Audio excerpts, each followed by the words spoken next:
Bestia, un león, y ese león tiene una característica muy especial. Tiene 2 alas de águila. ¿Y ese león sale de dónde? Sale del mar. Sale de en medio de las naciones.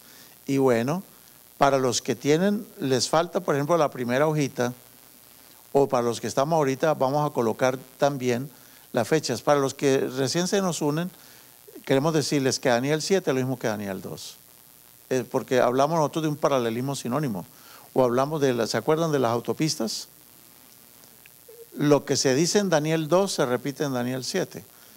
O sea que la primera bestia, el león, representa el imperio de Babilonia. Babilonia fue el reino que dominó la tierra entre el año 605 hasta el año 538 antes de Jesucristo. Ahí lo pueden poner en sus cuadernos, en su hojita. Pongan allá Babilonia y pongan la fecha. 605 hasta el año 538 antes de Jesucristo. Y saben que cuando uno mira la arqueología, el león con alas de águila era un símbolo de Babilonia. Era uno de los símbolos de la gran Babilonia. Esta Babilonia vamos a notar que las bestias, las 4 bestias, el demonio las utiliza para tratar de destruir al pueblo de Dios. Las va a utilizar. Va a utilizar a los reyes o a sus gentes o a sus gobernantes o a los estamentos civiles, y tiene un propósito: destruir al pueblo de Dios. Por eso es que vemos que, por ejemplo, Babilonia, según Jeremías 52, 12 al 30, ese fue el reino que destruyó a Jerusalén. La arrojó, la dejó en puras ruinas, es lo que quiero decir. Y eso está en Jeremías 52, 12 al 13. Fue el rey de Babilonia el que levantó una imagen y obligó a todas las naciones que estaban bajo su imperio a adorar dicha imagen. Estamos notando entonces cómo el enemigo utiliza a este reino para tratar de hacer perder al pueblo de los santos. Eso fue lo que hizo Babilonia. Entonces, la segunda bestia que él ve es un oso. Y ese oso tiene algo singular, tiene 3 costillas en la boca, dice la profecía. Y ese oso tiene un lado más alto que el otro, o sea que el animal camina así, ¿no? Tiene un lado más alto que el otro. Los intérpretes dicen que este oso representa a Medo-Persia, el segundo imperio mundial, después de Babilonia. Es Medo-Persia. Y Medo-Persia gobierna el mundo desde el año 539 hasta el año 331 antes de Jesucristo. Las 3 costillas, se dice que para que Medo-Persia pudiera dominar el mundo tuvo que haber destruido 3 reinos: Etiopía, Egipto y Babilonia misma. Entonces muchos dicen que esas son las 3 costillas. ¿Y por qué tiene un lado más alto que el otro? También dicen los historiadores que los medo-persas estaban formados por tribus: las tribus de los medos y las tribus de los persas. Y una de esas tribus fue la que dominó la otra, pero todas se unieron bajo Ciro el Grande y así conquistaron el mundo. Ahora, ¿será que este reino también fue utilizado por el diablo? Dios utilizó a los medo-persas para liberar al pueblo de Dios, para reconstruir el templo de Jerusalén, pero el demonio también utilizó a los medo-persas para tratar, por ejemplo, de acabar con Daniel. Fue un rey de Medo-Persia el que se dejó engañar por todos sus funcionarios y firmó una ley cuyo único propósito era lanzar al profeta Daniel al foso de los leones. Pero también fue un rey medo-persa engañado por sus funcionarios el que firmó un decreto para exterminar a todo el pueblo de Dios en un mismo día. Por eso es que los judíos celebran esa fiesta especial cuando el pueblo de Israel fue liberado en ese día. Ellos empiezan a celebrar la Hanukkah. ¿Han oído hablar de Hanukkah? Es una fiesta muy especial de los judíos. Es una fiesta de luces, de alegría, y la han utilizado para tratar de contrarrestar la fiesta de la Navidad de los cristianos. Porque muchos de los niños judíos dicen: ¿y por qué a nosotros no nos dan regalitos en Navidad? ¿Y por qué tal cosa? Entonces con la Hanukkah ellos dan regalos a los niños y todo, y con eso los calman. Porque los niños de todas maneras no entienden. Y ellos se ponen tristes porque a otros sí les dan regalitos. Entonces los judíos utilizaron la fecha en que, gracias a la intervención de la reina Esther, el pueblo judío se salvó de la destrucción. Bueno, entonces vemos como, a pesar de que los medo-persas fueron amigos de los israelitas, A pesar de que, por ejemplo, Darío lloraba a Daniel, ¿se acuerda que la Biblia lo dice? Darío lloraba, pensaba que los leones se habían comido al profeta. Y recordemos que el rey Artajerjes también estaba preocupado porque Esther iba a morir también el mismo día que Amán había organizado para matar a todos los judíos. Aún así, a pesar de esto, los medopersas fueron usados por el diablo. El tercer reino es Grecia. Él ve a un leopardo. El leopardo sale del mar y este leopardo tiene una característica. ¿Cuál es la característica del leopardo? ¿Tiene cuántas cabezas? Tiene 4 cabezas el leopardo. Entonces, ¿qué representa la tercera bestia? Ahí en el tercer cuadrito, ahí van a escribir Grecia en el tercer cuadrito. Frente a donde dice el leopardo con 4 cabezas, ¿eso corresponde a quién? A Grecia. Ahora, ¿por qué 4 cabezas y por qué 4 águilas? Bueno, es que el jefe máximo de los griegos fue Alejandro Magno. Y Alejandro Magno a los 33 años de edad, como estudiábamos ayer, conquistó todo el mundo. Un muchacho de 33 años dominó todo el mundo en aquel entonces. Todas las naciones, todas las aguas las dominó él. A los solo 33 años. En muy poco tiempo conquistó toda la tierra que se conocía, ¿no? Por eso dice las 4 alas. ¿Y por qué las 4 cabezas? Porque cuando ese muchacho murió, después de una borrachera impresionante, le dieron unas fiebres y se murió, no quedó un hijo que le tomase el poder. De modo que sus 4 generales se repartieron el reino. Y los 4 generales fueron Casandro, Lisímaco, Seleuco y Ptolomeo. Se lo voy a escribir aquí para los que quieran anotar ese detalle. Está como muy lejos esto, ¿no? ¿Alcanzan a mirar desde aquí? ¿Sí? Voy a poner aquí los nombres de los generales. El primero se llama Casandro, el otro se llama Lisímaco, el otro se llama Seleuco y el cuarto se llama Ptolomeo con PT. A estos 2 hay que ponerles una estrellita. Estos son muy importantes cuando estamos estudiando Daniel 11. Estos 2, Seleuco y Ptolomeo. Entonces, los 4 generales, ellos se repartieron el reino, se lo repartieron. Al no quedar un sucesor de Alejandro Magno. Entonces, ahí se cumple lo que la profecía dice, que representa a Grecia. Y Grecia es el reino que domina el mundo desde el año 331 hasta el año 168 a.C., para que le pongan la fecha allí en el tercer reino, que es en este caso Grecia. Domina el mundo entre el 331 hasta el 168 antes del Señor Jesucristo. Ahora, los griegos también fueron utilizados por el diablo para destruir al pueblo de Dios. Y saben, hasta el día de hoy siguen destruyendo al pueblo de Dios.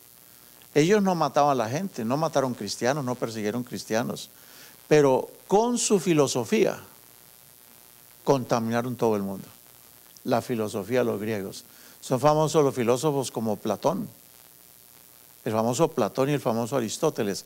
Son 2 de los más grandes filósofos griegos y los 2 que más contaminaron el mundo cristiano incluso. Muchas de las ideas que muchos cristianos practican hoy día son heredadas de los filósofos griegos Platón y Aristóteles. Platón y sobre todo Aristóteles tuvo un alumno, siglo después, que se llamó el famoso San Agustín. ¿Han oído hablar de San Agustín? Bueno, San Agustín es una calle por allá por Pleasant Grove, ¿no? ¿Ah? Sí, San Agustín de Hipono se llama. Ese famoso San Agustín era un bebedor no de alcohol, no, sino de las enseñanzas de Aristóteles y de Platón, discípulo. Y él metió el aristotelismo y el platonismo, lo metió en la iglesia cristiana. Y desde entonces la iglesia se contaminó. Pero de eso hablamos después, si nos queda un tiempecito, y si no después, vamos a dejar una parte en alguna de estas 2 semanas para preguntas y respuestas, porque van a quedar preguntas, lógico. Entonces ustedes vayan preparándose para sus preguntitas, y quizás lo que voy a hacer es en los últimos 10 minutos de cada clase. Pero ustedes también siéntanse libertad en medio del tema de decir, pastor, tal cosa, esto no lo entiendo, o dar su aporte. Pero tratando de mantenernos dentro de qué? Dentro del tema, para no desviarnos, ¿no? Entonces, Grecia contaminó el mundo con su filosofía y con su idolatría. Roma, de hecho, Roma tomó los dioses de los griegos. Los griegos eran terribles, tremendo lo que enseñaban los griegos. Eso existían muchas corrientes entre los griegos. Estaban, por ejemplo, los epicureístas, que ellos decían, comamos y bebamos que mañana todo se va a acabar. Y mucha gente hoy en día es epicureísta. Comen y beben porque dicen, no, después de la muerte no hay nada. Otros, como por ejemplo los casos de los narcisistas, ¿no? El caso de el hedonismo viene de los griegos, que es la cultura del cuerpo. Hoy en día está lleno de eso.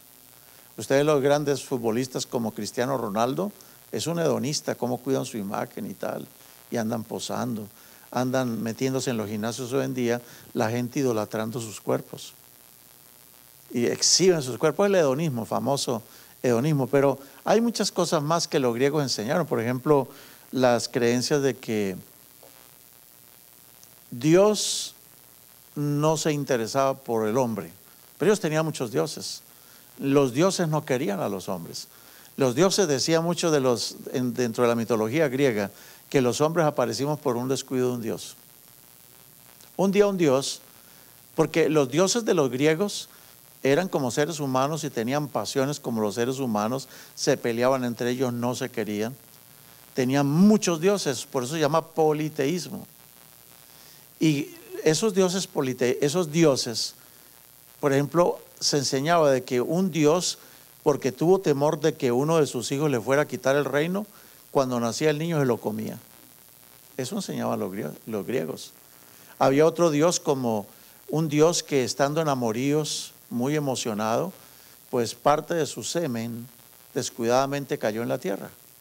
Y cuando la gotita de semen tocó el polvo de la tierra, ¡puf!, saltaron los seres humanos. O sea que los seres humanos nacimos por un accidente. Y los seres humanos éramos aborrecidos por los dioses. Y los dioses protegían a ciertos seres humanos siempre y cuando esos seres humanos los adoraban. Si los seres humanos los adoraban, entonces los dioses los protegían. Y entonces uno ve, por ejemplo, el caso de la cultura griega. Ellos tenían muchas ciudades que se llamaban ciudades-estado. Y cada ciudad-estado tenía su dios al que veneraban, adoraban, y supuestamente ese dios los protegía. Eso es lo que ellos enseñaban. Ellos enseñaron los famosos dioses protectores de las ciudades. Y esa idea se metió en el cristianismo también. Porque hoy en día tenemos santos protectores también ¿de qué? De las ciudades, de las artes. Ellos tenían el dios de la guerra, el dios del amor, el dios de los pastores, el dios de la ciencia, de la música, las musas que ellos tenían. Y hoy en día pues nosotros tenemos que el santo de los casados, que el santo patrón de México, la santa patrona. Tenemos santos para todas las artes incluso. El santo de los choferes, el santo de las tormentas, de los truenos. Hay santos para todo, pero eso viene de la cultura griega. Eso se metió dentro de la iglesia. Tristemente se metió dentro de la iglesia, ¿no? Eso fue lo que hicieron ellos. Y ellos metieron en el mundo la famosa idolatría. La idolatría múltiple, la veneración a sus propios dioses. En cada casa tenía un altarcito a uno de sus dioses.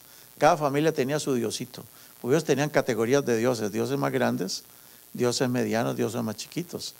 Pero no había familia que no tuviera un altarcito y allí tenían su estatuita y todos le rendían culto. Eran los famosos lares.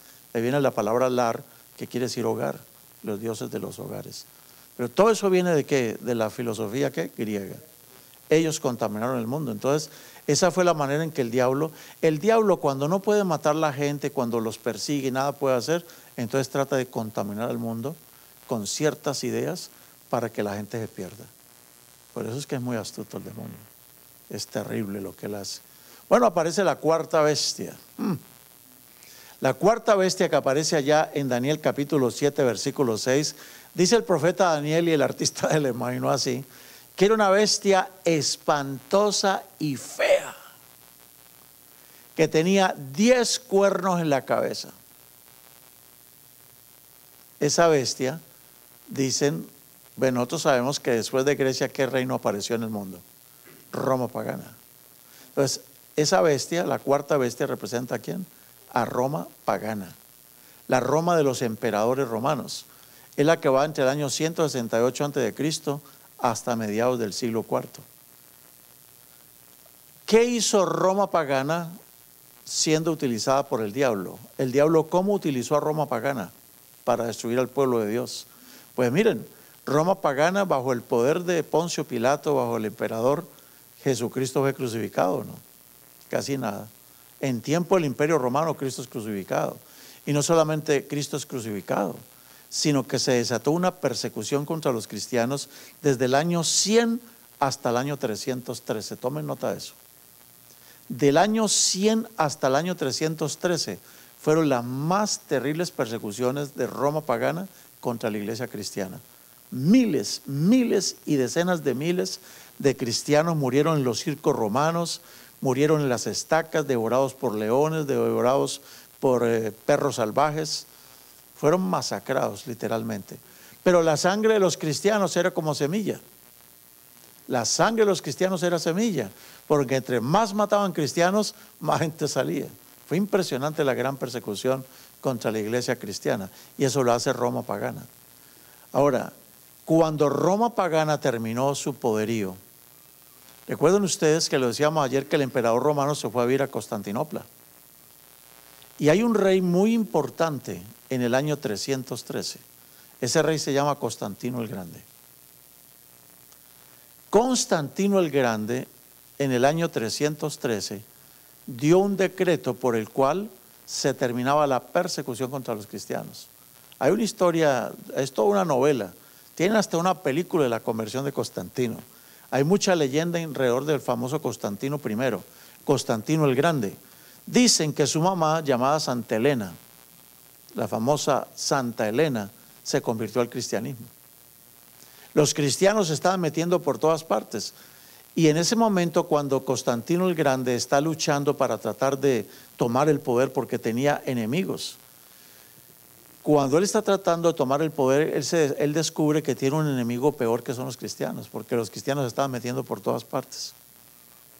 Dice la tradición católica romana que Constantino, preocupado porque al otro día iba a tener una batalla contra su gran oponente, él tuvo supuestamente una visión. Y en esa visión él vio la cruz. Yo no sé si ustedes han visto, algunas personas se escandalizan con este símbolo. No. De pronto, si alguien me ayuda a correr, porque es que me da pena que le va a dar tortícolis a algunos por ahí. Gracias. Corramos aquí esto. Alguien, venga, ayúdamela aquí, por favor. Gracias. Son los secretarios sin sueldo que tenemos aquí. Vamos a traerlo un poquito más para acá. Quizás por ahí ya. Ahí está bien. Ahí está bien. Gracias.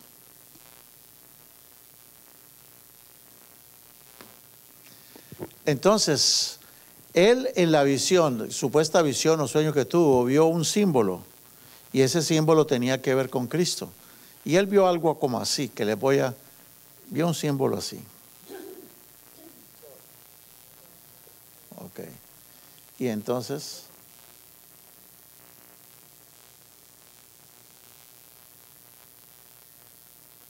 no sé si lo han visto. ¿Sí? ¿Se han visto el símbolo? Tiene como una P adelante, pongamos la X detrás. Bueno, la X está detrás. Es una X y este símbolo, que es como una P, pero no es una P. Eso lo utiliza mucho la Iglesia Católica Romana. Es un símbolo. Y simplemente este símbolo, la X que aparece allí y la P, son las primeras dos letras de un nombre.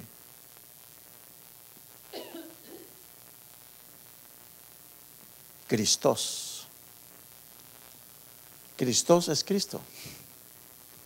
De modo que cuando él tuvo esa visión, algunos dicen que vio una cruz y se le fue dicho en el sueño: con este símbolo tú vas a vencer. Con este símbolo vencerás. Pero tenía que ver con Cristo. Y Cuando pone la X acá, es la primera letra, y encima de la X ponen la P. Pero realmente no es la P, es la Rho, se llama la letra Rho en griego, Christos. Son las dos abreviaturas de Jesucristo. Dice la tradición romana que él inmediatamente mandó a poner ese símbolo en todos los escudos de los soldados romanos, de sus soldados. Y en el día siguiente, en la batalla del puente Milvio, así se llama ese puente, el puente Milvio, tuvieron la batalla y vencieron. De modo que Constantino, bien agradecido con Cristo supuestamente, y decidió hacer bautizar a todo su ejército. Imagínense el susto que se llevó el obispo de Roma.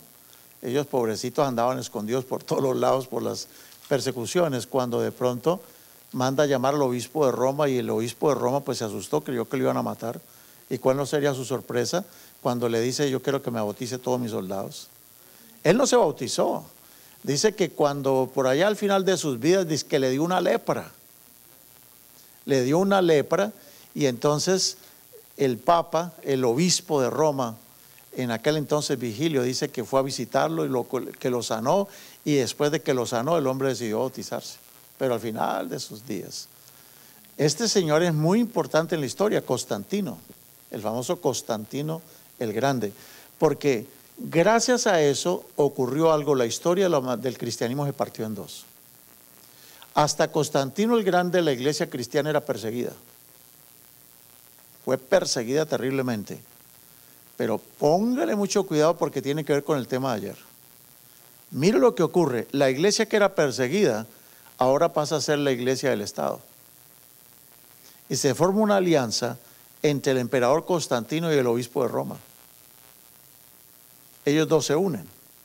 Y Constantino vive en Constantinopla y le da poder al obispo de Roma para que él le administre la ciudad y todo eso.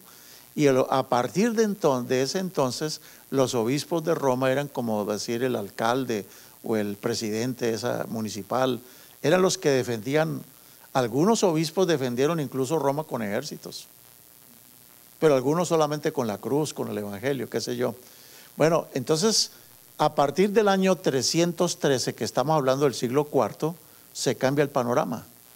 Lo que viene a continuación es una cantidad de guerras en todo el Imperio Romano. El Imperio Romano estaba dividido en dos, ¿se acuerdan las dos piernas? El Imperio Romano de Oriente, con sede en Constantinopla, y el Imperio Romano de Occidente, con sede en la ciudad de Roma. En Constantinopla estaba el emperador, y en la ciudad de Roma estaba el obispo de Roma, y estaban los senadores. El Senado era el que dirigía al pueblo realmente, pero el Senado se unía con el obispo de Roma para mantener la paz de todos los habitantes. Bueno, hermanos, estalla en todo el Imperio Romano, en toda la Europa, estallan revueltas de las tribus bárbaras, se llaman, los bárbaros. De ahí viene, por ejemplo, nosotros decimos, cuando queremos decirle a alguien que es terrible, decimos: usted es bárbaro. Ese bárbaro viene de las tribus bárbaras. Y esas tribus bárbaras se rebelaron contra los emperadores de Roma. El emperador de Roma pues se quedó tranquilito allá en Constantinopla, dominaba esa parte, pero en Europa estaba hecho un caos. Se rebelaron todas las tribus bárbaras. Estamos hablando, por ejemplo, del famoso Atila, el rey de los hunos, se llamaban los hunos. Estos hunos decían que la historia dice que ellos nacían en un caballo, crecían en un caballo y se morían sobre el caballo. Y donde los cascos de los caballos de los ejércitos de Atila ponían sus patas, nunca volvía a salir el zacate. Esa era la terrible enseñanza. Y a Atila lo llamaron el azote de Dios.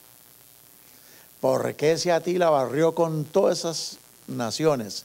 Hay otros bárbaros como los francos, los alamanes y cosas terribles. Pero ¿qué ocurre en aquel entonces? Hay varias tribus, 3 tribus específicamente, de todas las tribus de Europa. Habían 3 tribus que eran arrianas. ¿Quiénes eran los arrianos? Los arrianos eran seguidores de un fraile llamado Arrio. Este Arrio nació en el norte del África. Él era romano, católico romano, pero él salió con ideas extrañas. y por eso lo echaron de la iglesia. Arrio, por ejemplo, enseñaba de que Jesucristo había sido creado, de que Jesucristo no era Dios, de que simplemente era un diosito, que Dios lo adoptó y que fue creado por Dios. Y eso comenzó a enseñarlo, pues lógico, la iglesia cristiana se opuso a eso, porque la iglesia cristiana enseñaba no, que Cristo es Dios y enseña que Cristo es Dios, pero los arrianos no, Cristo no es Dios. Por lo tanto, el obispo de Roma se ganó enemigos gratuitos. ¿Y quiénes fueron sus enemigos? Los arrianos, las tribus bárbaras. Pero de eso hablamos después, en otro momento, pero solamente les voy a decir algo que esto es muy importante. Mientras las tribus bárbaras asolaban en Europa, el obispo de Roma no tenía poder. Era como un muñequito ahí, una marioneta. Varias veces invadieron Roma, pero el obispo de Roma tuvo una astucia impresionante. Una vez cuando llegó Atila a tomar la ciudad de Roma, porque por donde pasaba Atila acababa con todo. Ellos eran nómadas. Y Atila vino a destruir la ciudad de Roma, y dice que el obispo de Roma salió con sus coronas y sus cosas y un desfile, y salió a recibir a Atila afuera de la ciudad de Roma.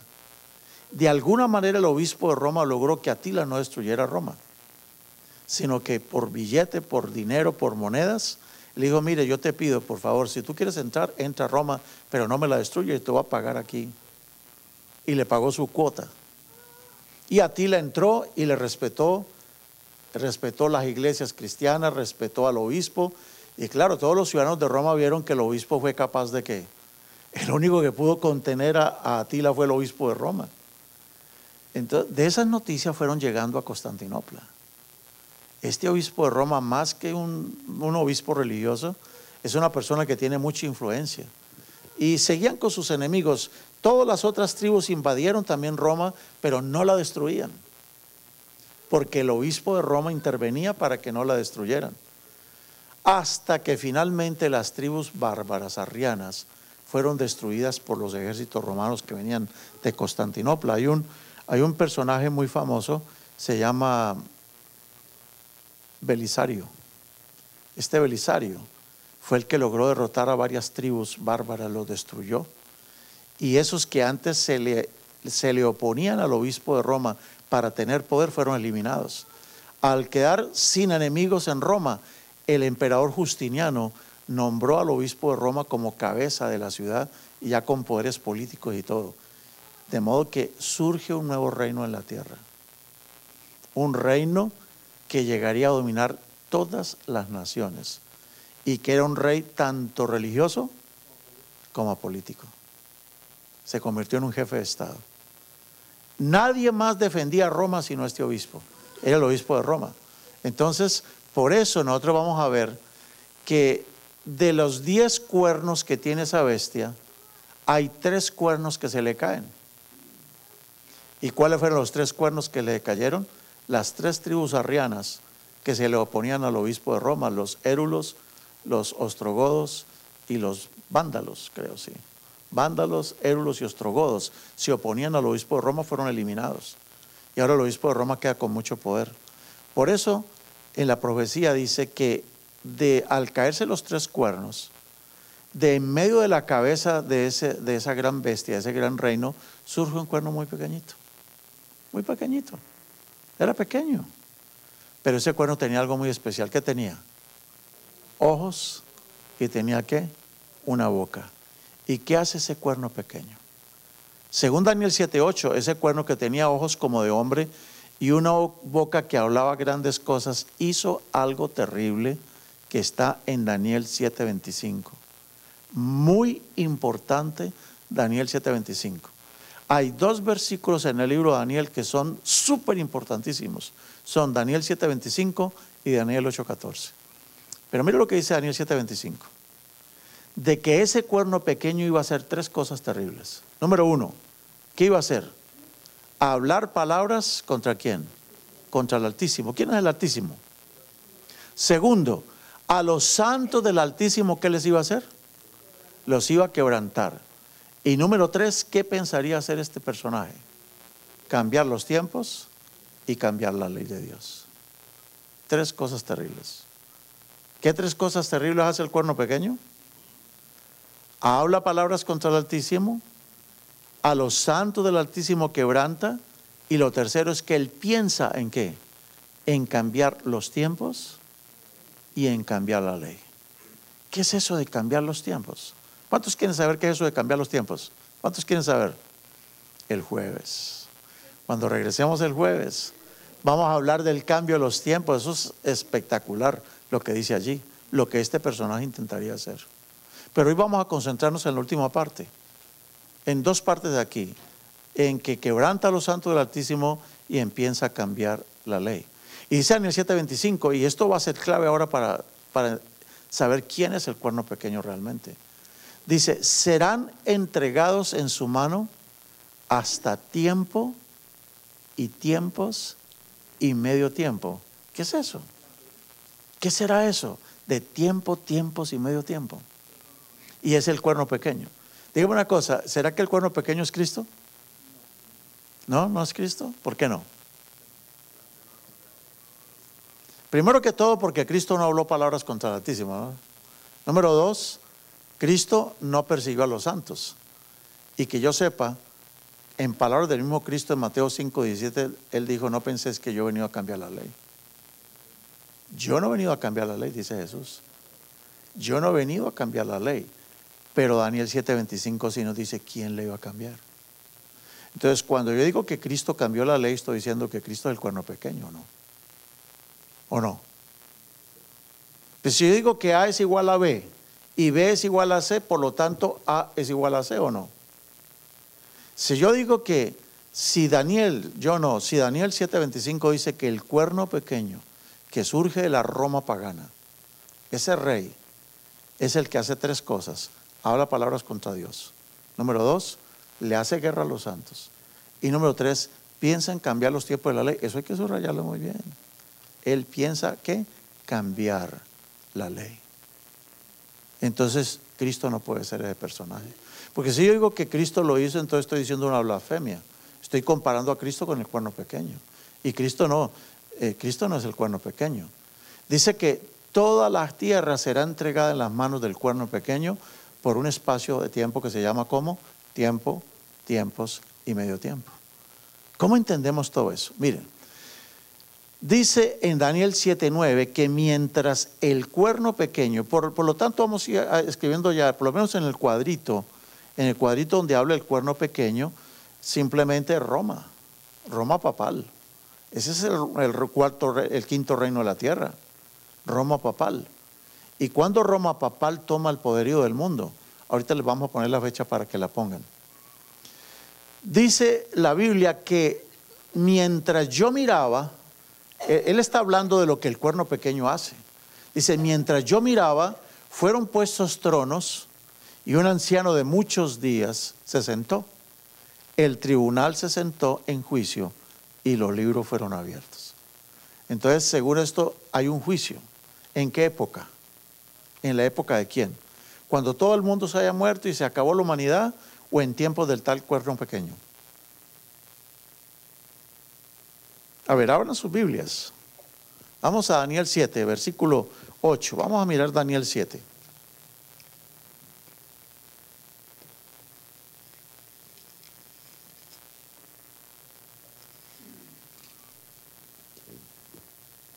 Dice Daniel 7:8. Mientras yo contemplaba los cuernos, vi que otro cuerno pequeño subió entre ellos, y delante de él fueron arrancados 3 de los primeros cuernos, y este cuerno tenía ojos como ojos de hombre, y una boca que hablaba con gran arrogancia. Mientras yo miraba, ¿qué quiere decir mientras? ¿Que es algo que ocurre mucho tiempo después o simultáneamente? Esa palabra mientras quiere decir algo que ocurre al mismo tiempo. O sea que en el tiempo en que ese cuerno pequeño está haciendo semejantes cosas, Dios comienza en el cielo un juicio. Y eso para mucha gente es una sorpresa. El juicio comienza estando la gente viva, ahí según eso. ¿Estaba la gente viva o no? Dios comienza una obra de juicio. Y sigue diciendo allá el versículo 10, que el tribunal se sienta en juicio y los libros son abiertos. Ahora, mientras eso ocurre, él ve en la visión algo muy especial. ¿Qué es lo que ve en la visión? Dice allá en Daniel capítulo 7 versículo 13, seguí mirando, dice la profecía, en la visión de la noche, y vi cómo en las nubes del cielo venía como un hijo de hombre que llegó hasta el anciano de días y fue llevado ante él. ¿Cómo se llama este personaje? El Hijo del Hombre. Aparece ya en escena. Aquí aparece el personaje principal de todo el libro de Daniel. ¿Cómo se llama? Hijo del Hombre. Dígame, ¿se han preguntado ustedes alguna vez por qué Jesucristo se llamaba a sí mismo el Hijo del Hombre? ¿Han leído ustedes eso? Cuando un día alguien le dijo, maestro, yo te seguiré. Y él le dijo, ay, las cuevas, ¿qué? Las zorras tienen cuevas, los pájaros tienen donde recostar su cabeza o tienen nidos, pero el Hijo del Hombre no tiene donde recostar su cabeza. ¿Cómo se llamó a sí mismo Jesús? El Hijo del Hombre. Y ustedes lean Mateo, Marcos, lean los evangelios y Jesucristo se llama a sí mismo como el Hijo del Hombre. Son cantidad de veces, siempre se llama el Hijo del Hombre, el Hijo del Hombre. ¿Por qué creen que Cristo utilizó ese título para referirse a sí mismo?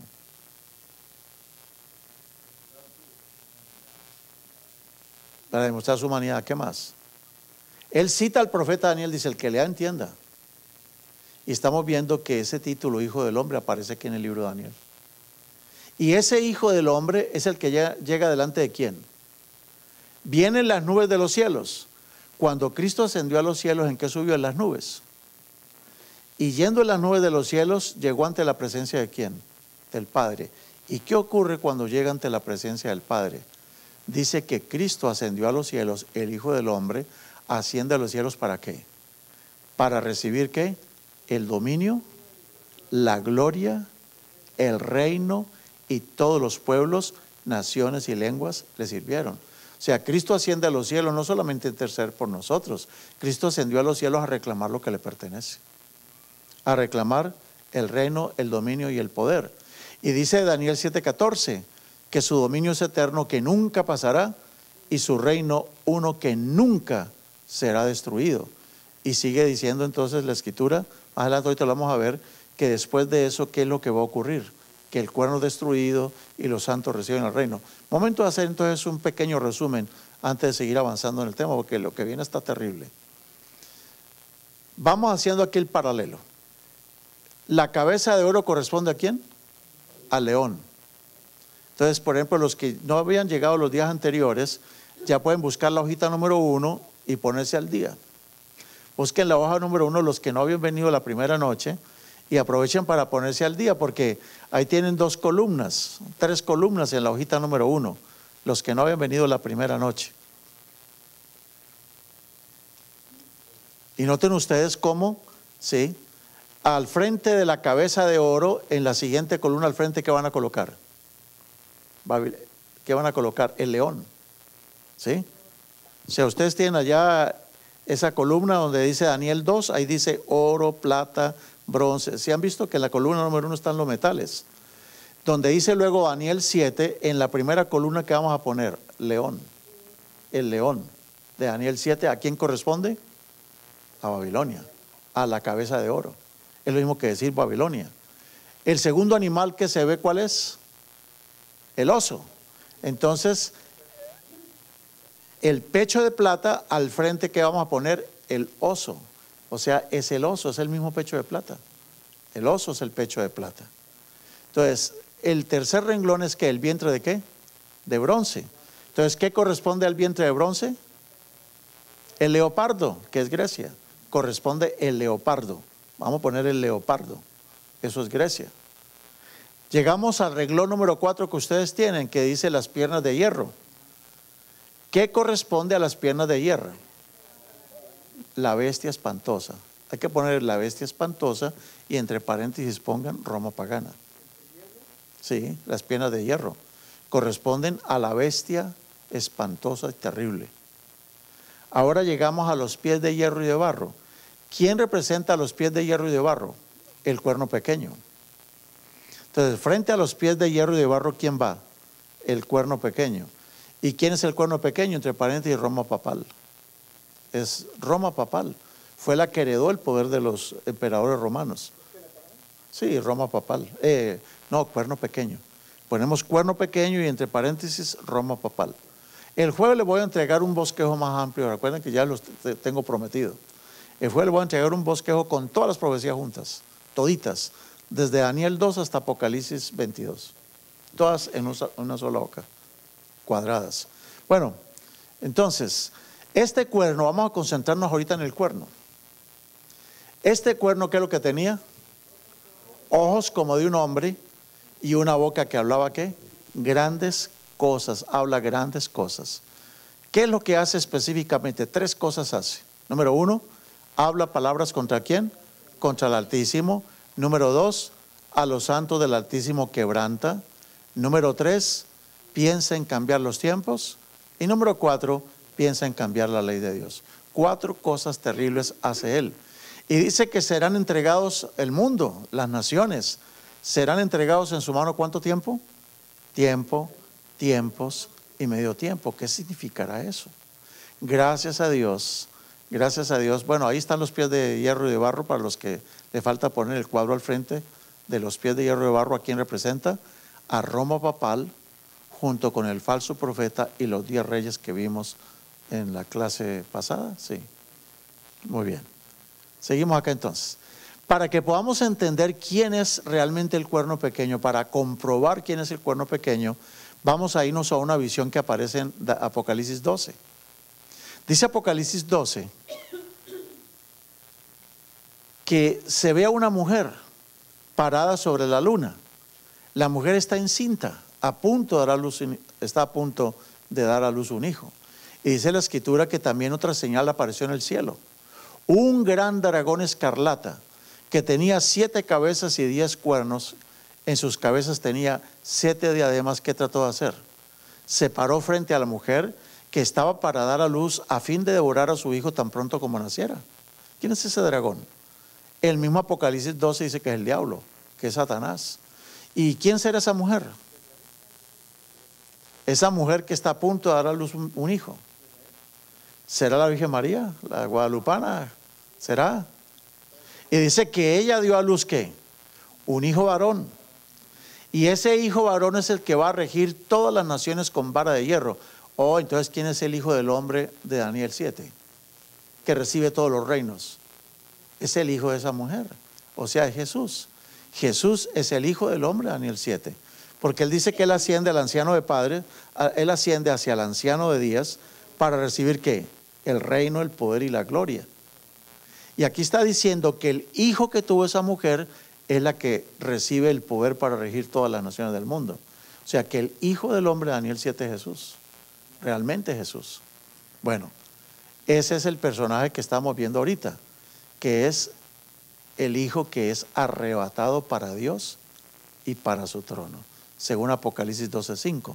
Ahora, cuando el dragón vio que el hijo se fue al cielo y no le pudo hacer nada, ¿qué hizo ahora el dragón? Mira lo que dice la profecía. El dragón, cuando el dragón vio que había sido arrojado a la tierra, persiguió a la mujer que había dado luz al hijo varón. La persigue el diablo. ¿Quién es? ¿La Virgen María o la iglesia? ¿La iglesia es la madre de Jesús? ¿Cómo podemos probarlo con Biblia? Sí se puede, claro que sí. ¿Se acuerdan el día que Cristo estaba con sus discípulos y alguien llegó y le dijo, maestro, en la puerta te necesitan? ¿Qué dijo Jesús? ¿Quién me necesita? Tu madre y tus hermanos. Y Jesús dice, ¿mi madre y mis hermanos? Y señalando a los discípulos dice Jesús, estos son mi madre y mis hermanos, los que hacen la voluntad de Dios. O sea que Cristo dijo que su madre era el pueblo de Dios, los que hacían la voluntad de Dios. Y es que uno nace no solamente del seno de una mujer, uno también nace del seno de un pueblo, ¿no? ¿No llamamos a la tierra donde nacimos nuestra madre tierra o no? Todos tenemos 2 madres o no, la que nos dio a luz y la tierra que nos vio nacer también. Entonces, de una manera simbólica, la tierra es la madre de uno, ¿no? ¿Se entiende la figura o no? El pueblo de Dios es la madre de Jesús también. ¿En qué sentido? Porque Jesús nació del seno de un pueblo. ¿Cuál era el pueblo de Dios? Israel. Y él nació del seno de Israel. Era hijo de Israel también. Hijo del pueblo de Dios. Por eso entonces el dragón, ¿a quién va a perseguir? A la mujer. Y la mujer representa al pueblo de Dios. La va a perseguir. Y bueno, ¿qué hizo el dragón para tratar de destruir a la mujer? Que nosotros sepamos, la Virgen María nunca fue perseguida por el diablo después de que Cristo ascendió a los cielos. Si nos vamos a la tradición católica, la Virgen María nunca fue perseguida. Y tampoco ella fue atacada por un río para ahogarla. No. Ella no pudo haber sido, esa no puede ser la Virgen María. Entonces dice la Biblia, Apocalipsis 12:15, que la serpiente arroja de su boca tras la mujer agua como un río. ¿Qué representa el agua? O sea, utiliza naciones, muchedumbres para tratar de matar a la mujer, para tratar de matar al pueblo de Dios y para que fuese arrastrada por el río. ¿Va quedando claro o no? Sí, entonces, pero cuando el dragón vomita el río para destruir a la mujer, alguien salió a ayudar a la mujer. ¿Y quién fue? La tierra. O sea que la tierra en profecía tiene un significado muy especial. Mientras las aguas representan las naciones, las muchedumbres, los pueblos sobre la cual se sienta la gran Babilonia, como dice Apocalipsis 17, las naciones, muchedumbres y pueblos que apoyan a la gran ramera, a la gran Babilonia. La tierra representa un lugar, un reino que protegió al pueblo de Dios. El pueblo de Dios, cuando era perseguido terriblemente por el demonio, en donde estaban las aguas, o sea en la Europa, era donde estaban todas las naciones. De Europa, de las naciones, huyó un pueblo y llegó a un lugar donde no habían reinos, un lugar desolado. ¿A dónde llegaron? Yo sé que me estoy adelantando mucho, pero ¿dónde? ¿Será que el pueblo de Dios pudo escapar de la persecución que se desató contra ellos? Claro que sí. Vamos a ver un poquito más adelante. Lo cierto es que la profecía dice que cuando el agua trata de destruir a la mujer, la tierra la ayuda tragándose el río. Ahora, dice que la mujer, usted dirá, pero ¿por qué nos está metiendo Apocalipsis? Si la clase de Apocalipsis es la próxima que vamos a tener dentro de unos 2, 3 meses. Bueno, dice que la mujer que huye del dragón es sustentada en el desierto ¿por cuánto tiempo? Tiempos.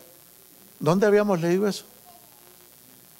Oh, que el cuerno pequeño habla palabras contra el Altísimo, persigue a los santos.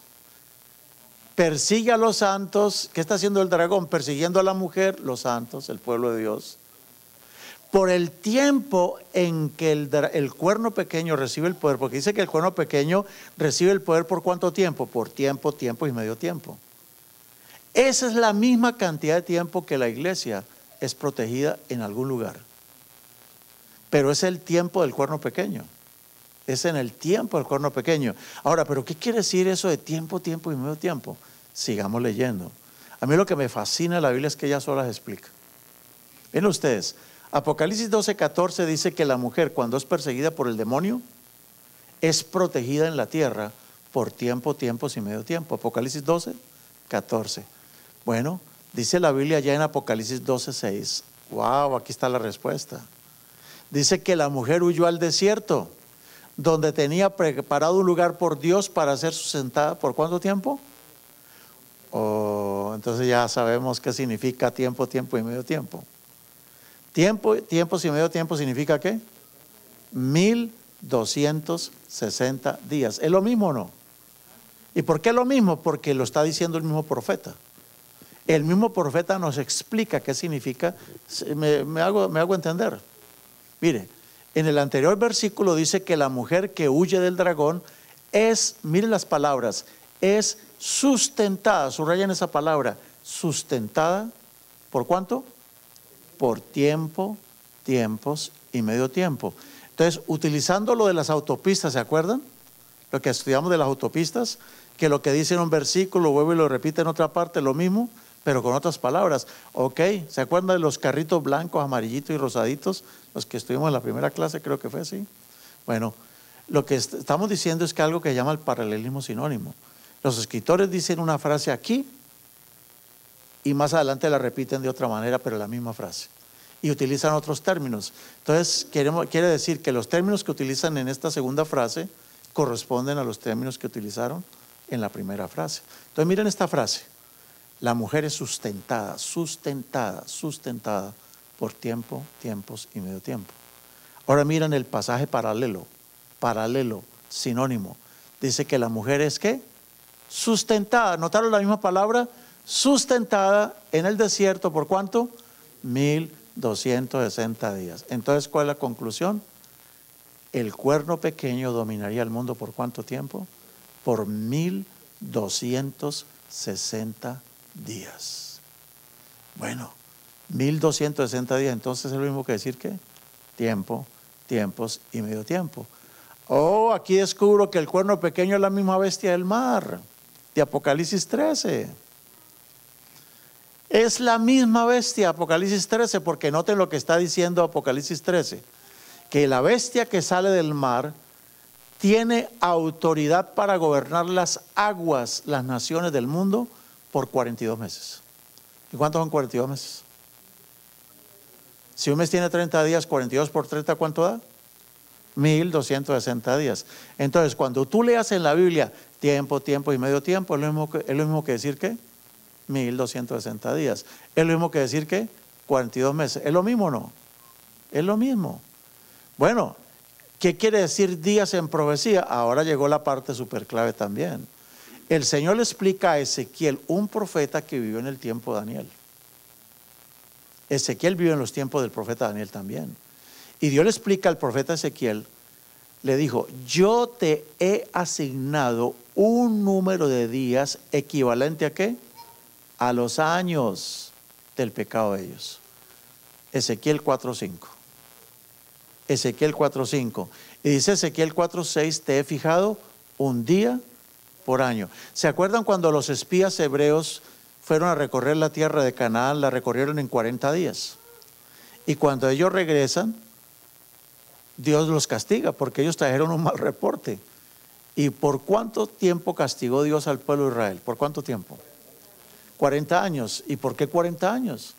Porque dijo Dios, por cada día, un año.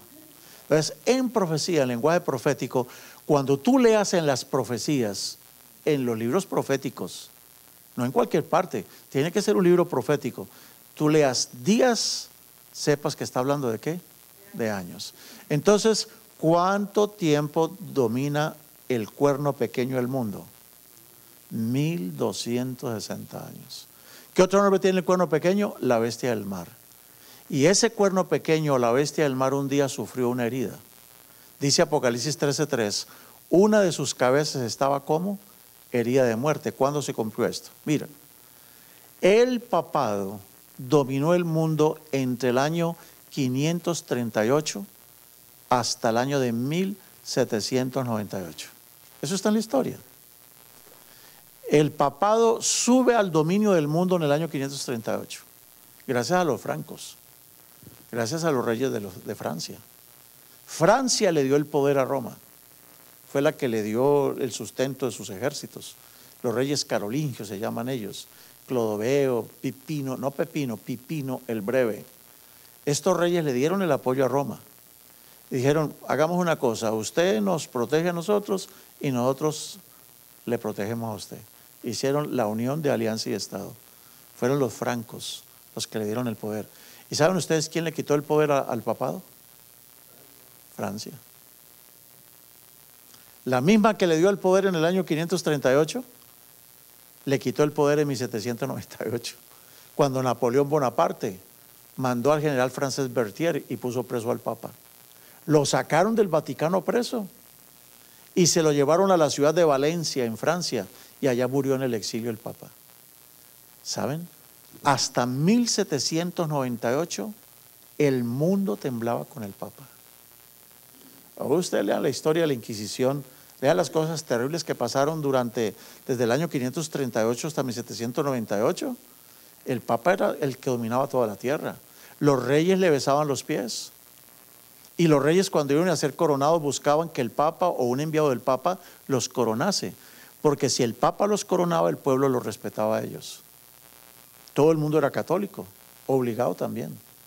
Ya ve que llegaron a las Américas, trajeron los frailes y vinieron a bautizar a todos nuestros antepasados. Los obligaron a bautizarse. Trajeron la Inquisición a las Américas también. Por eso, hermanos, hasta 1798 hay historias terribles de reyes que quisieron rebelarse contra el papado y les fue bien mal. Cuando un rey se rebelaba contra un papa, como le pasó al rey Enrique IV, cuando un rey se rebelaba contra el papa decía: no hay problema, listo, declaro en entredicho a la nación Alemania. ¿Qué significaba eso? En entredicho. ¿Sabe qué significaba? A partir de este momento, no solamente excomulgo al rey, sino que toda la nación queda en entredicho. ¿Qué quería decir eso? No más comunión, no más bautismo, no más santos óleos, no más matrimonio, no más cristiana sepultura. El pueblo estaba perdido.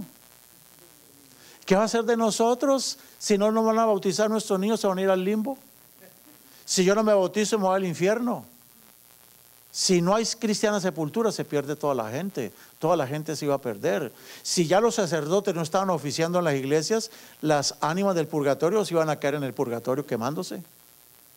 Mire qué terrible como tenían dominada a la gente. Tenían dominado a todo el pueblo. La gente temblaba con solo pensar en eso. No habría cristiana sepultura, no más matrimonio, no más. Si yo me voy a morir, ¿no me van a aplicar los óleos? Me voy a perder. De modo que los reyes estaban obligados a pedirle perdón al Papa. Porque si no lo hacían, cuando Enrique IV hizo eso, todos los príncipes de Alemania se reunieron y dijeron: bueno, o usted se pone en paz con el Papa, o usted lo vamos a quitar del gobierno como emperador. No lo vamos a reconocer como nuestro emperador. ¿Qué le tocó que hacer? Le tocó irse, y cuando el Papa escuchó que venía el rey Enrique IV, el Papa se escondió. Dije: este viene seguro a matarme. Se metió en el castillo de Castel Gandolfo, y era invierno, estaba cayendo la nieve, pero pronto se dio cuenta de que Enrique IV no venía con ejércitos, venía con una pequeña escolta, venían vestidos de peregrinos, y llegó hasta la puerta y golpeó la puerta para que lo recibiera, y no lo recibió. 3 días se quedó afuera el hombre, en medio de la nieve, pidiéndole perdón al Papa que le permitiera. Al tercer día, el Papa lo recibió y lo perdonó. Todos los reyes de Europa le tenían miedo al Papa. El Papa decía: vamos a libertar la Tierra Santa, y los reyes y los ejércitos de Europa ponían sus cruces rojas en los escudos, los famosos cruzados, y se iban a rescatar la Tierra Santa. Pero es que los musulmanes no nos quieren a los cristianos. ¿Saben cómo nos llaman los musulmanes a nosotros? Nos llaman cruzados. ¿En honor a qué? A las famosas cruzadas. Porque los ejércitos de Europa, en el nombre de Jesucristo lo hacían, pero en nombre del Papa realmente. Llevando la cruz adelante en sus estandartes, iban pasando por los pueblos, no solamente matando brujas y quemando brujas, sino quemando herejes, quemando protestantes, quemando musulmanes, quemando judíos. Fue horrible lo que hicieron las cruzadas. Por eso no nos quieren a nosotros y nos llaman infieles. Por eso el que mate a un cristiano, si un judío, un musulmán, mata a un cristiano, ya tiene garantizado el cielo con 7 mujeres y 3 caballos y mucho vino. No, eso es literal lo que le estoy diciendo. Por eso que para ellos 70, ¿no? No, yo he escuchado que 7, bueno, seguro es uno más grande por ahí que recibe 70. Oiga, si uno no puede con una, ¿qué va a hacer con 70? Terrible, ¿no? Tremendo lo que le prometen, por eso los yihadistas. Ah, y vírgenes para acabar de completar. Bueno, está bien. Miren, hermanos, los 1260 años es el mismo tiempo de la bestia del mar. Y ahora sí pueden poner las fechas allí. 538 a 1798.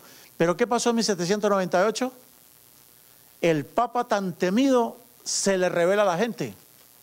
Y la Revolución Francesa echa por abajo la tierra católica, la Iglesia Católica, y Napoleón Bonaparte manda a poner preso al Papa. La Iglesia perdió el poder. Desde entonces, Roma no domina el mundo ya. Pero ahí la cosa no termina ahí nomás. Dice la profecía, alguien que me busque Apocalipsis 13:3.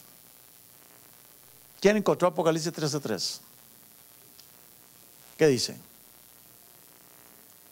¿Qué va a pasar con el papado después de la herida mortal que sufrió? La historia del papado se divide en dos partes. Hasta 1798 el papado temido por todo el mundo. Terrible. Después de 1798, ¿qué pasaría? ¿Qué dice Apocalipsis 13:3?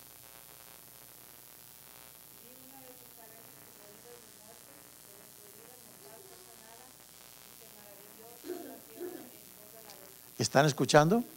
Vi una de sus cabezas heridas como de muerte, pero se sanó la herida. Y subrayen lo que dice a continuación, y toda la tierra se maravilló.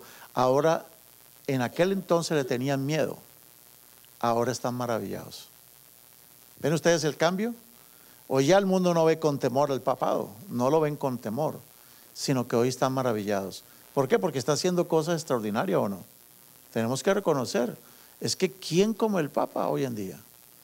Un personaje que le besa los pies a los presos. Un personaje que dice dejemos estar molestando a los homosexuales y a los que hacen aborto o planificación familiar. Déjelos tranquilos.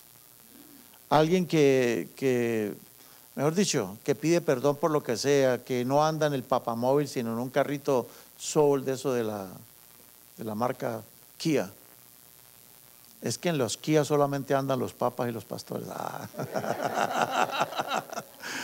Oiga, tremendo. Hoy en día, lo digo porque es que yo tengo un Kia. Hoy en día, hermanos, el papado no mete miedo en el mundo, hoy es admirado por todo el mundo. Dice la profecía, se maravillará toda la tierra en pos. Cuando escuchen la bestia, no se ofendan.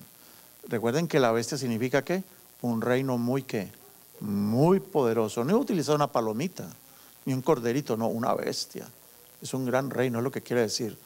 Ahora, dice que persiga ¿a quién? A los santos. ¿Y si lo hizo? Claro, la famosa Inquisición que comenzó en el siglo XIII. En 1220 más o menos por ahí esa época comienza la Santa Inquisición, donde comienzan a matar gente en el nombre de Cristo. Cristo le había hecho a los discípulos, va a llegar el día en que alguno que los mate a ustedes pensará que le está rindiendo un servicio a Dios. Y es durante ese periodo, entre el año 538 a 1798, cuando este rey poderoso se metió en algo que no tenía por qué meterse. Se metió, dice que pensará en cambiar ¿qué? La ley. En el idioma hebreo se dice Dath, no dice Torah. ¿Dice qué? Dath. O sea, no es el Torah, no son todos los libros de Moisés, sino específicamente ¿qué? En los decretos. Específicamente en los decretos, la ley de Dios. ¿Se acuerdan cuando la gente en Medo-Persia dijeron, a este Daniel no lo vamos a hacer caer sino solamente por la ley de su Dios? Si hacemos que Daniel viole la ley de su propio Dios, ahí ya perdió la protección de Dios y va a caer. Eso fue lo que dijeron todos los enemigos de Daniel. Pues bien, mire lo que dice 2 Tesalonicenses 2:3, que esta es una bomba atómica. Lo que vamos a leer es explosivo. ¿Quién es ese cuerno pequeño? Nadie os engañe de ninguna manera, pues no vendrá, Cristo no vendrá, sin que antes venga ¿quién? La apostasía. Y se manifieste el hombre de pecado, el hijo de la perdición. Cristo se llama el hijo del hombre y este personaje se llama el hijo de la perdición o el hombre de pecado. ¿Una mezcla de los dos nombres o no? De los dos. Lleva tanto la palabra hombre como la palabra hijo. Una mezcla. Jesucristo es el hijo del hombre, pero este es el hombre del pecado y el hijo. Lleva la mezcla de los dos y el hijo de la perdición. Este personaje. ¿Y este personaje qué es lo que hace? Mire lo que hace. Dice la Biblia allá en el versículo 8, 2 Tesalonicenses 2. Será manifestado aquel inicuo, miren el nombre con que lo llama. El hombre de pecado, el hijo de la perdición se llama como el inicuo, el cual el Señor matará con el espíritu de su boca. Uy, este personaje ¿hasta cuándo está vivo? Y destruirá con el resplandor de su venida. Entonces tiene que ver con los pies de barro, ¿no? Porque en los pies de barro es que la roca la golpea. O sea que en los días del inicuo la roca lo va a golpear. Estamos viendo cómo se compaginan las profecías. Dice que Dios lo va a destruir con el resplandor de su venida. Eso se le ocurre a la venida de Jesús, ¿o no? Con el resplandor de su venida. Ahora yo les tengo una sorpresita acá. Dígame, ¿qué quiere decir la palabra inicuo?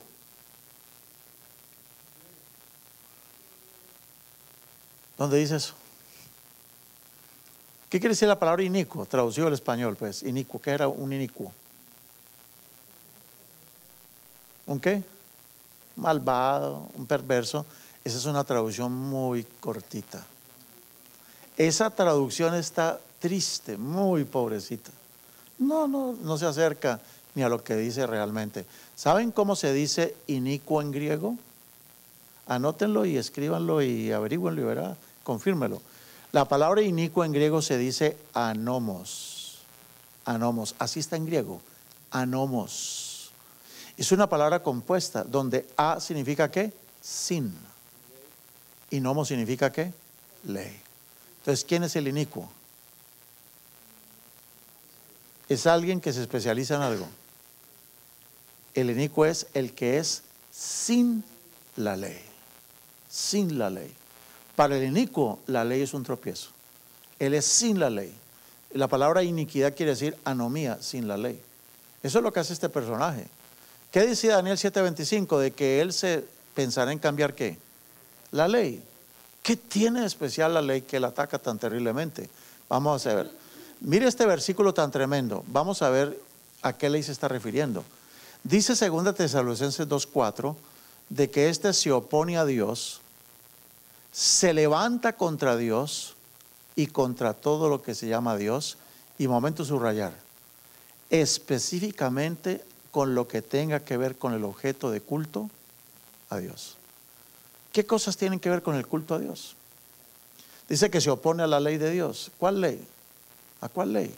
Aquí es donde a veces tenemos un mar de confusión a algunos. Pero déjenme decirles una cosa. Este versículo, yo quiero que lo anoten, anótenlo, es muy importante estos dos pasajes que les voy a mostrar. Hay algo que se llama la ley de Moisés. ¿Han oído ustedes hablar de las leyes de Moisés? Las leyes de Moisés son en total 613. 613 leyes. ¿Quién escribió esas 613 leyes? Moisés. Moisés con su mano las escribió. Porque dice Deuteronomio 31:24, cuando acabó Moisés de escribir las palabras de esta ley en un libro, ¿dónde las escribió Moisés? En un libro, hasta concluirse, dio órdenes Moisés a los levitas que llevaban el arca del pacto de Jehová diciendo, tomad este libro de la ley que yo escribí, Moisés lo escribió, y póngalo ¿dónde? ¿Dónde lo ponen? No, el lugar, dígame el lugar específico. A ver, voy a leer yo. Tomad este libro de la ley y ponedlo dentro del arca del pacto, amén. ¿Sí? A ver, ¿qué pasó? Le voy a dar otro chance. Versículo 26. Tomad este libro de la ley y ponedlo dentro del arca del pacto. Ah, ¿qué diferencia hay entre decir al lado y dentro? ¿Hay mucha diferencia o no? Las 613 leyes escritas por Moisés fueron puestas ¿dónde? En un libro que lo escribió Moisés con su propia mano y la pusieron ¿dónde? A un lado del arca. La pusieron a un lado del arca de Jehová vuestro Dios y esté allí por testigo contra ti. Si ustedes quieren saber qué fue lo que escribió Moisés, mire, solamente empiezan a leer desde Deuteronomio 27 para que se dé cuenta la cantidad de leyes que él estaba escribiendo. Y yo aquí se las resumo, le voy a resumir a ustedes las leyes. Todas estas fueron las leyes que Moisés escribió a puño y letra. Pero Moisés no se las inventó. ¿Quién se las dio? Dios. Pero le dijo, escríbelas tú a mano, yo te voy a decir cuáles. Estaban las leyes sacerdotales, donde decía quiénes podían ser sacerdotes nada más, hijos de Leví, descendiente de Aarón. Estaban las leyes rituales, de cómo tenían que hacer los ritos. Estaban las leyes de las ofrendas, qué tipo de animal tenía que ofrendarse. ¿Ustedes creen que ellos ofrendaban un puerco en un altar? No, eran animales limpios y tenían que ser animales perfectos, sin defecto, que no podían tener una pata rota, y si era un macho no podía tener un testículo magullado ni tuerto.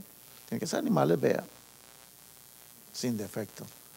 Estaban las leyes de las purificaciones. Cuando alguien se enfermaba de algo y se iba a purificar, habían leyes para purificarse, habían fiestas obligatorias que tenían que observar, tenían muchos sábados ceremoniales, donde caía en medio de la semana, comienza un sábado y tenían que guardarlo. como por decir nosotros hoy en día, nosotros celebramos Independence Day cuando nos caiga el día que nos caiga, ¿no? O celebramos Thanksgiving el tercer jueves de cada mes de noviembre, ¿no? Y ese día es feriado o no es feriado, es día de descanso para mucha gente. Bueno, tenían leyes civiles, incluso leyes para los esclavos. Vean ejemplo en Éxodo 21:6. Cuando una persona no quería dejar de ser esclavo sino seguir sirviendo a su amo, ahí estaban las leyes, lo que había que hacer. Le agarraban la oreja de la persona, se la ponían contra un madero y luego se la clavaban. Y había derramamiento de sangre, pero la persona lo hacía voluntariamente y con eso decía: yo seguiré sirviendo a este amo hasta el día que me muera. Tremendo. Antes lo servía porque le debía, ahora lo sirvo por gratitud. Un ejemplo maravilloso. Estaban las leyes de los juicios, las leyes de los jubileos, de las reparaciones. Si alguien por allá le dañaba la propiedad a otro o le mataba una vaca, estaban las leyes de reparaciones, las leyes de las restituciones, las leyes para los extranjeros. Estaba prohibido oprimir a un extranjero. Dios les decía: acuerden que ustedes también fueron extranjeros. Estaban las leyes de salud. Por ejemplo, Deuteronomio 23:13 dice que todo judío dentro de su maletín tenía que cargar una estaca, porque cuando iba a ser del cuerpo tenía que salirse del campamento, irse lejitos, hacer un huequito ahí como los gatos depositar ahí sus materias fecales y luego tapar.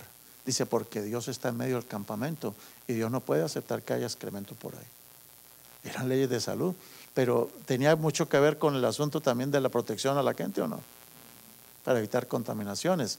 Estaban las leyes agrícolas. Tremendo. Dios decía: no me siembren más mezcla de más de 3 o 4 semillas. Leyes agrícolas. Cada séptimo año la tierra será libre, no me la siembren. Eran leyes agrícolas. Estaban las leyes morales. Léanlas en Levíticos 18. No puedes ver la desnudez de tu hija ni la desnudez de tu padre. Una cantidad de leyes morales. Dice en Levítico 25:4 que ningún hombre se acueste con otro hombre como si fuera una mujer. Ahí lo dice clarito. Son leyes de Dios. Leyes ecológicas. Deuteronomio 22:7. Si tú vas por el camino y te encuentras un nido, agarra los huevitos, pero deja ir la mamá. Ecología. ¿Protegiendo qué? Las especies. Esas leyes son 613 leyes. ¿Fueron escritas por quién? Por Moisés. ¿Dónde fueron puestas? Ok. ¿Será que contra estas leyes es que el cuerno pequeño se opuso? Recuerden que tiene que ser cosas que tengan que ver con el culto a Dios, ¿o no? Dígame, ¿estas leyes cuáles eran realmente de culto así a Dios? ¿Ah? Tal vez las morales, tal vez las sacerdotales, ¿no? Las rituales, en fin. Pero aparte de las 613 leyes, ¿que estaban dónde? A un lado del arca. Hermanos, ese cuerno pequeño no se pudo haber levantado contra las 613 leyes de Moisés en sí, porque esas leyes no eran de objeto de culto, eran leyes rituales, leyes agrícolas, no tenían muy exactamente que ver con el culto a Dios. Pero ahora tomen nota de lo que dice Deuteronomio 10:1 y 2.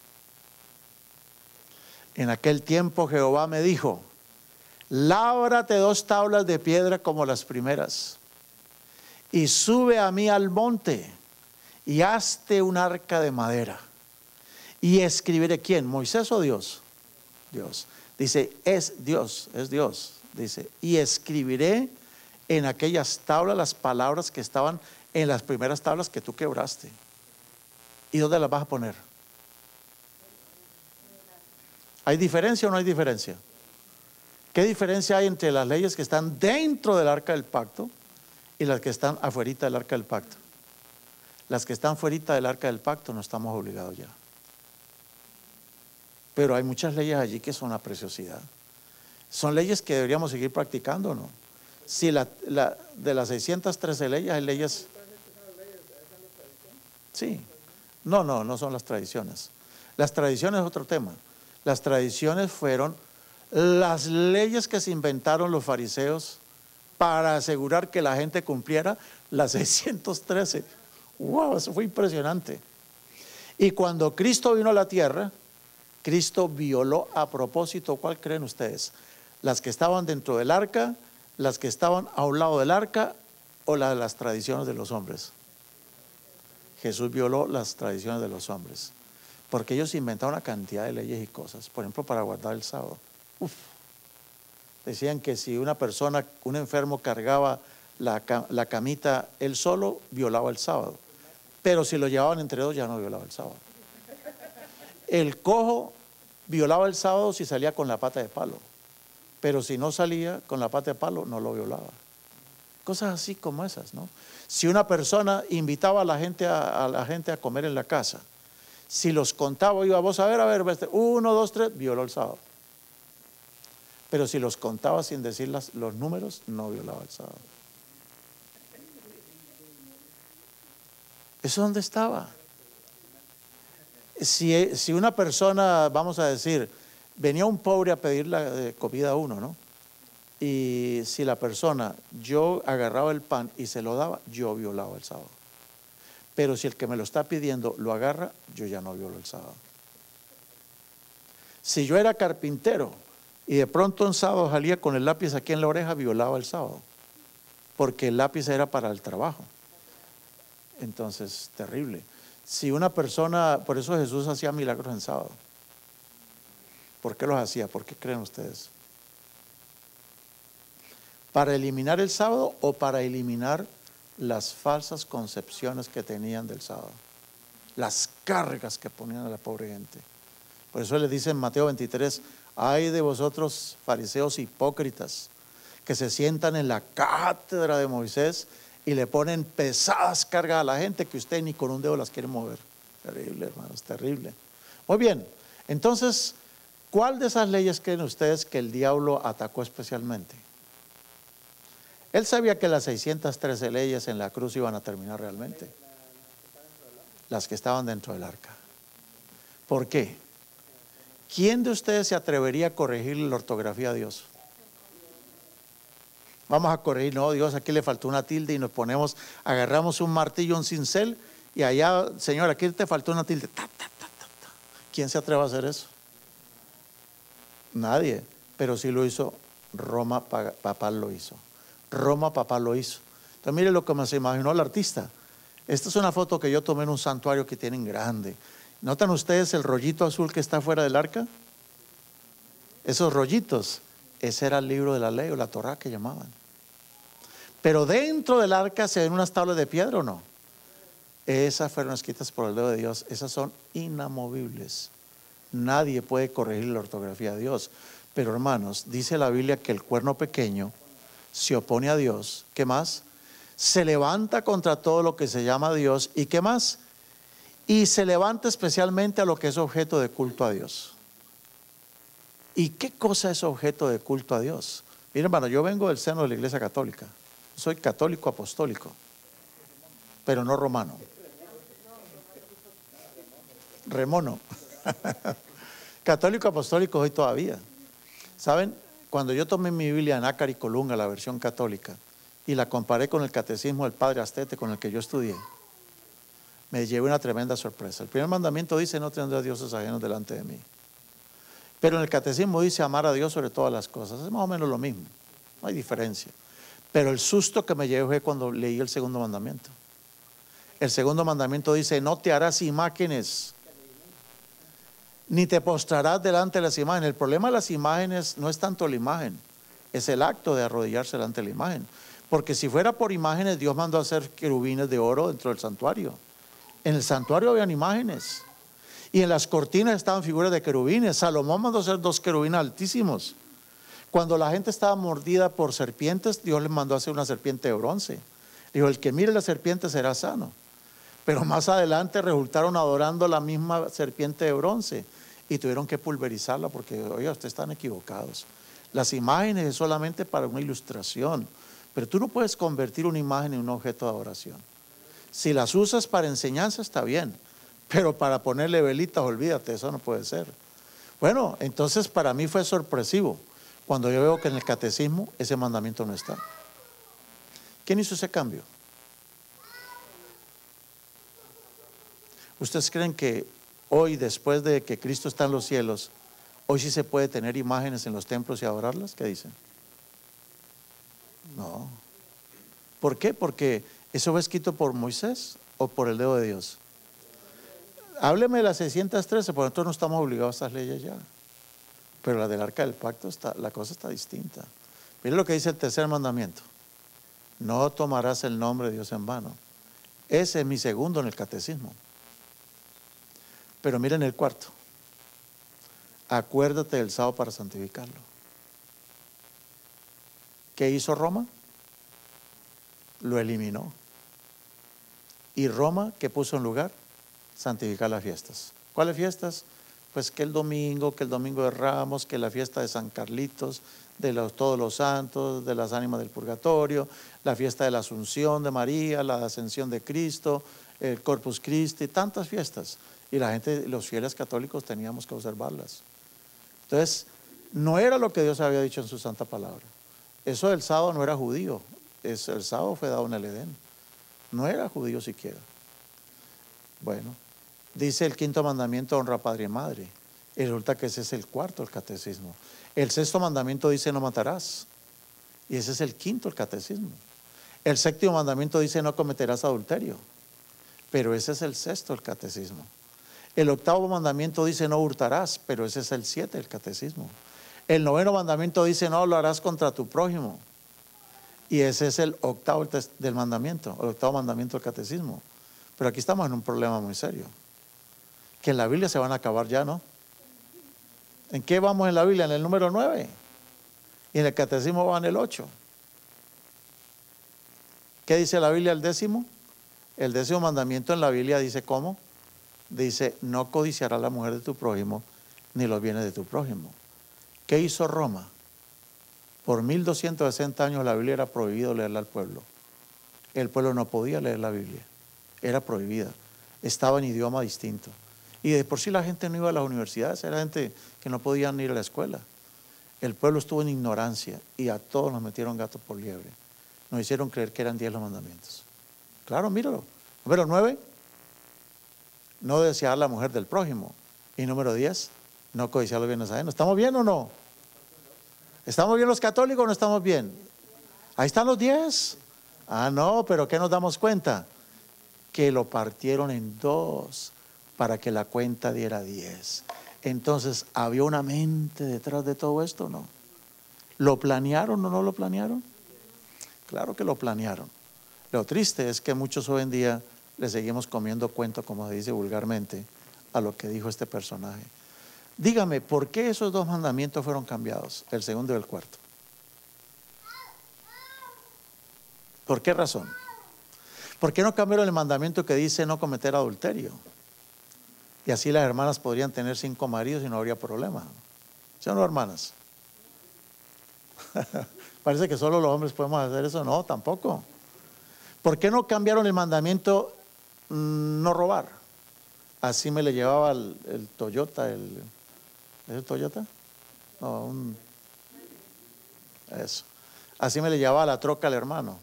¿Y qué me podían decir a mí? Yo estoy detrás de esa cámara, me encanta la cámara del hermano Vigil. Me la podía llevar, ¿y quién me acusa a mí si ese mandamiento lo quitaron?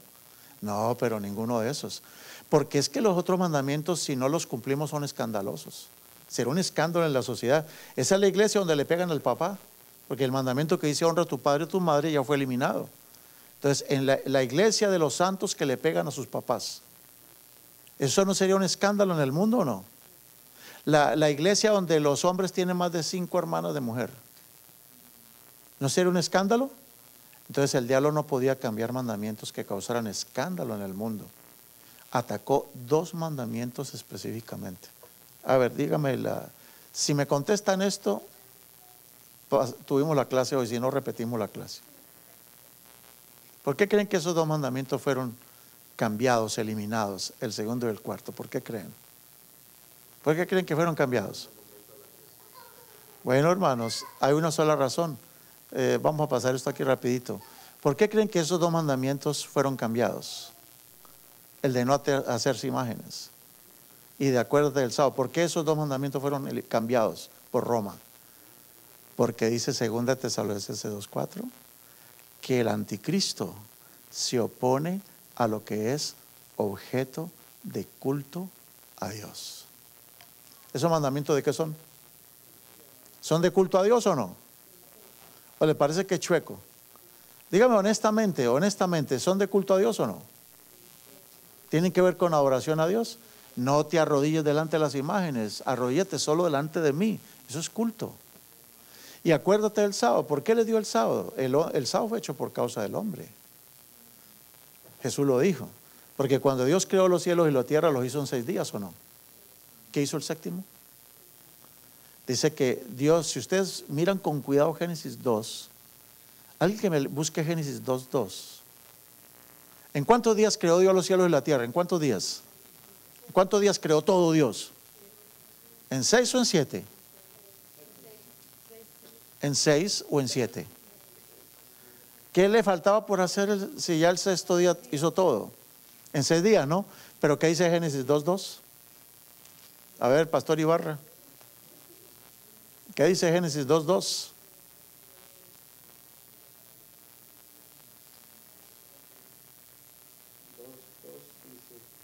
Y acabó Dios en el día séptimo la obra que hizo. Oiga, ¿no fue en 6 días? ¿Y por qué dice que acabó en el séptimo día? ¿Qué fue lo que Dios hizo el séptimo día? Dios hizo el séptimo día por causa del hombre. ¿Por qué por causa del hombre? Imagínate que tú eres Adán. Fuiste creado el viernes y abre los ojos. ¿Ya conocías lo que estás viendo?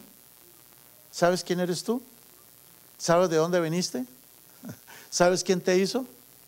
Y cuando ve la mujer y cuando ve los animales y todo esto, ¿qué es todo esto? Tenía muchas preguntas él que hacerse o no. Dios hizo el sábado por causa del hombre, para que el hombre en el sábado reconociera que Dios es su creador. Es la única razón, hermanos. Es la única razón. Pero no fue dado para salvarnos por eso. Nadie se puede salvar por la ley, ni por el sábado, porque si nosotros fuéramos salvos por la ley del sábado, pues ¿para qué murió Cristo entonces en la cruz? Nosotros somos salvos por la sangre de Jesús. Pero si nosotros, por ejemplo, decidimos observar el sábado, lo hacemos no para reclamar salvación, sino para reconocer que Dios es ¿qué? Es mi creador, nada más. Es la gran razón que Dios da, nada más. Pero en fin, yo creo que es momento de ir terminando. Hermanos, después de los 1260 días ocurrirá el juicio de Dios, pero ¿qué es lo que va a intentar hacer el cuerno pequeño? ¿Cambiar qué? Los tiempos. ¿Qué será eso de cambiar los tiempos? El tema del próximo sábado se llama el código Semán. El próximo jueves, el código Semán. Semán, ¿qué quiere decir eso? ¿Qué quiso decir cambiar los tiempos? ¿De cuáles tiempos? Dice Daniel 7:25. Pero eso será el próximo jueves. ¿A qué hora lo esperamos? A las 7. ¿Alguien quisiera despedirnos en oración aquí, de los hermanos o de las hermanas que quisiera orar? ¿Alguien que no haya orado, que quisiera decir, vamos a echar la bendición final? ¿Quién quiere orar?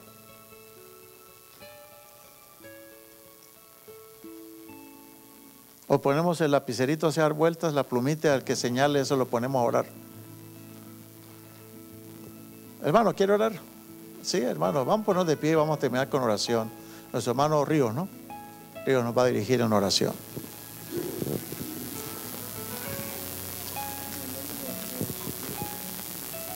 Gracias, Señor bendito, por esta noche en la cual hemos podido, Señor, compartir estas enseñanzas que tú nos has mandado, Señor. Te damos gracias por nuestro hermano que has usado grandemente, Señor, por medio de tu Espíritu Santo.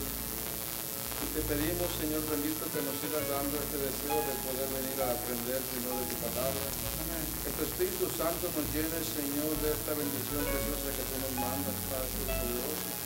Te pedimos que abras nuestro entendimiento para poder escuchar, Señor, estas palabras que tú nos has dado, Señor. Amén. Para poderlas llevar, Padre Todopoderoso, a todo aquel pueblo que necesita de tus palabras, Señor. Danos, Señor, sabiduría y entendimiento para poder, Señor, disfrutar estas cosas bellas que tú nos das, Señor Todopoderoso. Te damos gracias por cada uno de nuestros hermanos que pudieron atender en esta noche, Señor. Y también te pedimos por aquellos que no pudieron estar presentes, Padre. Cuídalos y protégelos y llévanos con bien a nuestros hogares, Señor. Y todo te lo pedimos en el nombre de nuestro precioso Padre, Señor Cristo Jesús, Amén. a quien sea toda honra y gloria. Amén, Señor. Amén.